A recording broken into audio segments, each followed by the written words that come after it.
আসসালামু আলাইকুম। আজকে আমি চিচিঙ্গার ঝোল রেসিপিটা আপনাদের সাথে শেয়ার করব। সাধারণত আমরা কিন্তু এই চিচিঙ্গাটা ভাজি করে খেয়ে থাকি, তবে খুবই টেস্টি করে চিংড়ি মাছ দিয়ে চিচিঙ্গার ঝোল রান্না করেছি। আশা করছি আপনাদের ভালো লাগবে, আর আপনারা অবশ্যই বাসায় একবার হলেও ট্রাই করে দেখবেন। তো একটি কড়াইয়ের ভিতরে আমি প্রথমে তেল দিয়ে নিচ্ছি, আর দিয়ে দিচ্ছি চুপ বাটির 1 বাটি পেঁয়াজ। তারপরে তেলের ভিতরে পেঁয়াজটা খুব ভালো করে একটু ভেজে নিব।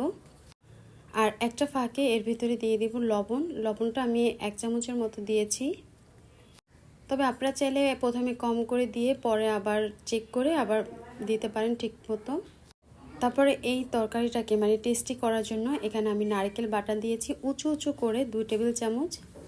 এই নারকেল বাটা দেওয়ার ফলে এই তরকারিটা অনেক বেশি টেস্টি হয়, অনেক বেশি মজার হয়। তারপরে দিয়ে দিচ্ছি 1 টেবিল চামচ রসুন বাটা আর 1/2 চামচ দিয়েছি আদা বাটা। তারপর পেঁয়াজের সাথে তেলের ভিতরে এই নারকেল আর আদা রসুনটা খুব ভালো করে একটু ভেজে নেব, যাতে করে এর ভিতর থেকে যে কাঁচা একটা গন্ধ সেটা যেন না থাকে। তারপরে দিয়ে দিচ্ছি হলুদের গুঁড়া 1 টেবিল চামচ।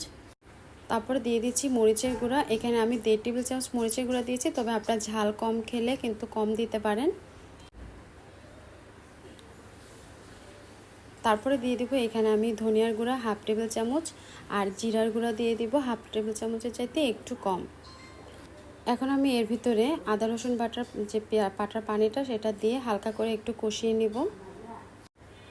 আর এটা যখন মশলাটা কষানো হয়ে যাবে, কাঁচা গন্ধটা যখন দূর হয়ে যাবে, আর এ পর্যায়ে কিন্তু আমি ঢাকনা দিয়ে তারপরে মশলাটা কষাবো। আর চুলার আঁচটা কিন্তু একটু মিডিয়াম টু লো হিটেই থাকবে। আর এভাবে রান্না করে দেখবেন, এটা আমাদের বরিশালের আঞ্চলিক রান্না, খুবই টেস্টি, খুবই মজা। আমাদের পরিবারের সবাই এই রান্নাটা খুব পছন্দ করে খায়। তারপর এতে ভিতরে আমি দিয়ে দেব চিংড়ি মাছ। আর এ পর্যায়ে আমি এখানে চিংড়ি মাছ দিয়ে দেবো, আর কোনো পানি অ্যাড না করে চিংড়ি মাছটা মশলার সাথে খুব ভালো করে কষিয়ে নিব। আর যদি আমার এই রেসিপিটি আপনাদের কাছে ভালো লেগে থাকে তাহলে প্লিজ রিকোয়েস্ট থাকলো আমার চ্যানেলটি সাবস্ক্রাইব করে আমার চ্যানেলের পাশে থাকার।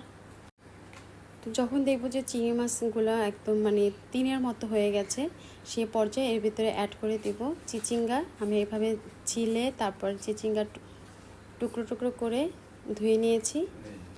চিচিঙ্গাগুলো মশলার সাথে খুব ভালো করে মিক্স করে নিব। আর আমার মনে হয় এভাবে কিন্তু অনেকেই রান্না করেননি, তো আমি বলবো একবার হলো এভাবে রান্না করে খেয়ে দেখতে।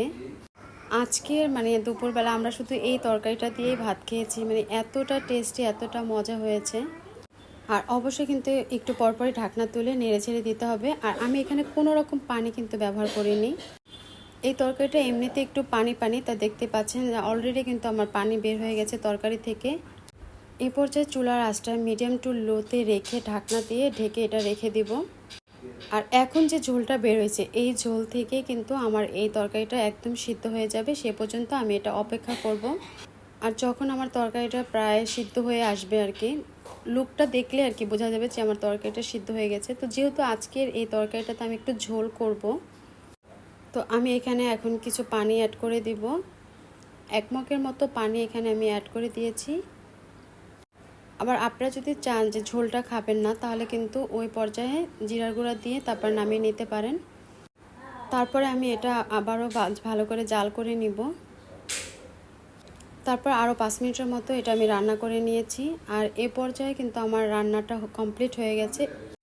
তারপর এর উপরে আমি একটু জিরার গুঁড়া ছিটিয়ে দিয়েছি।